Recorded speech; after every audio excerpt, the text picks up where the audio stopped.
Merci, honorable Abdou. Je serai moins long que notre collègue Thierno Alassane. Permettez-moi de saluer toute l'assistance, mais surtout se féliciter de la forte présence des députés de l'opposition. Et préciser que le recours pour lequel je vais revenir sur les motivations en quelques lignes, nous avions 23 députés de l'opposition. Mais je pense qu'ici, nous ne sommes pas loin de la trentaine. C'est pour confirmer ce que le collègue Abdou a dit. Pour des raisons de précaution, nous voulons juste nous limiter à au-delà de 17,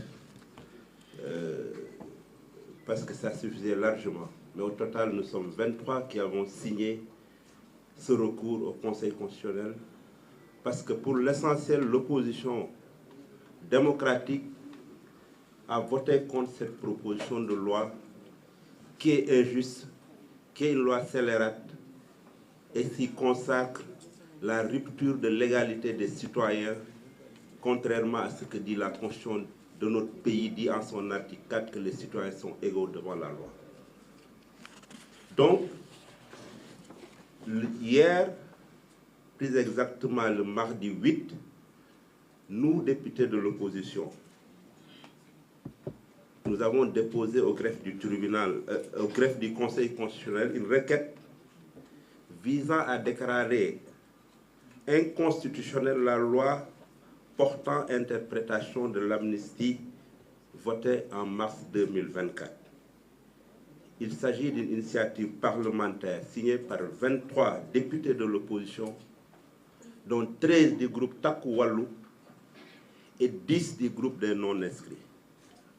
Alors qu'il suffisait juste de 17, mais plus de 17, exactement 23, sans compter ceux qui avaient envoyé leur signature, comme notre collègue Cheikh Omar Anne, comme notre collègue Djimo Soare, comme le président Amadou Mame Diop, pour vous dire que c'est presque une adhésion totale.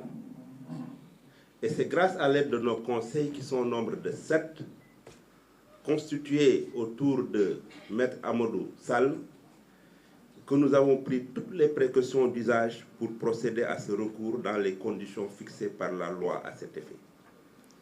Il appartient désormais au Conseil constitutionnel, seul à même de dire le droit de fixer le peuple au nom duquel cette dangereuse loi a été adoptée par la majorité mécanique de la représentation nationale.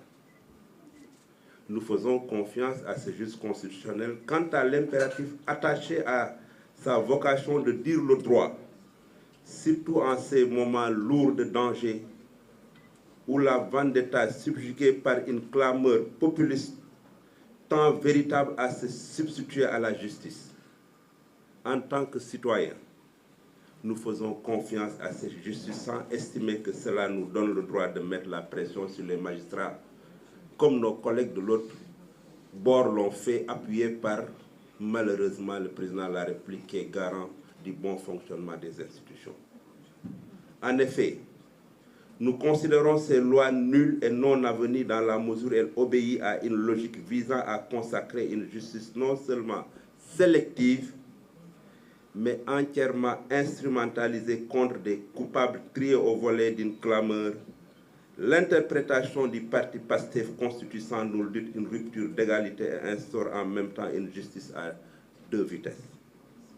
Ainsi, elle établit une hiérarchie au sein des justiciables qui place au sommet de la pyramide de l'impunité les militants d'un projet dont les premières senteurs portent les effluves d'un dessein funeste de destruction de nos comment vouloir vivre ensemble. Pire, cette loi, telle une chape de plomb, suspend au-dessous de nos forces de défense et de sécurité, orfèvre inlassable et vaillant garant de notre paix sociale, une présomption de culpabilité selon le narratif des clameurs populistes, les charges ou les décharges des crimes, délits et d'infractions retenus contre eux par les fédérations du projet.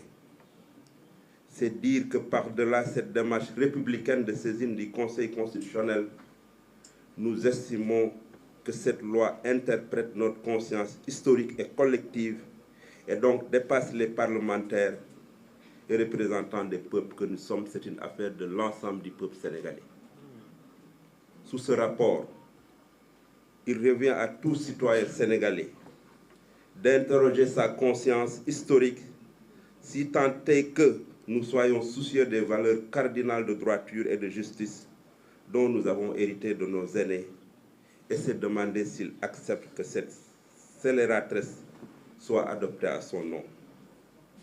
Alors seulement nous conviendrons tous, en tout cas, pour ceux qui estiment que cette hérésie ne devrait jamais figurer dans le corpus juridique de notre dispositif législatif et réglementaire, que la saisine du Conseil constitutionnel n'est que le début d'un long combat pour que cette loi scélérate et non pas une fin, parce qu'elle constitue un danger pour ce pays. Nous allons vous faire parvenir l'intégralité du recours qui a été déposé par nos conseillers et nous pensons très sincèrement que sur le fond et dans la forme, cette proposition de loi serait rejetée par le juge constitutionnel. Je vous remercie.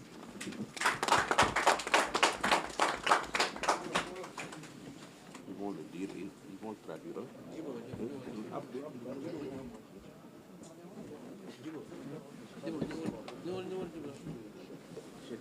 On va donner à nos collègues qui m'ont soiré.